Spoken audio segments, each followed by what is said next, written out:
জানো তো আমি না ২.৫-৩ বছর আগে থেকে না ইউটিউবে ভিডিও ছাড়ি। কিন্তু সেটা খুব ভালো মতো ছাড়তাম না। সপ্তাহে ১ দিন কিংবা ১৫ দিনে ১ দিন এরকম করে ছাড়তাম। আর ১ বছর ধরে আমি কিন্তু ইউটিউবে বেশ ভালোভাবে ভিডিও ছাড়ি। কিন্তু ফেসবুকে না আমি কোনো রকম কোনো ভিডিও পোস্ট করতাম না। বলতে পারো এই ১ বছর মতো হলো কিংবা তারও কম ৮-৯ মাস মতো হলো হয়তো আমি ফেসবুকে ভিডিও ছাড়া স্টার্ট করেছি। জানো তো আমি এই কথাগুলো তোমাদের সঙ্গে কেন শেয়ার করছি?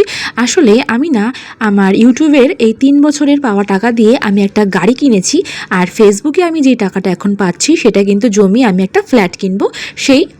সেটাই মাথায় রেখেছি। এর মধ্যে সবচেয়ে ইন্টারেস্টিং ব্যাপার হলো আমাকে অনেকেই জিজ্ঞাসা করে, মানে কোথাও হঠাৎ দেখা হলে কেউ আমাকে আগে জিজ্ঞাসা করে না যে কিরে কেমন আছিস?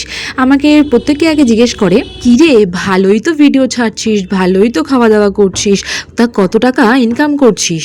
তো তাদের প্রত্যেককে তো আমি এভাবে বলতে পারি না এত। তো একটা ভিডিও করেই ভাবলাম আমি এটা পোস্ট করি, তাদের সবাই কিন্তু জেনে যাবে আমি কত টাকা ইনকাম করেছি।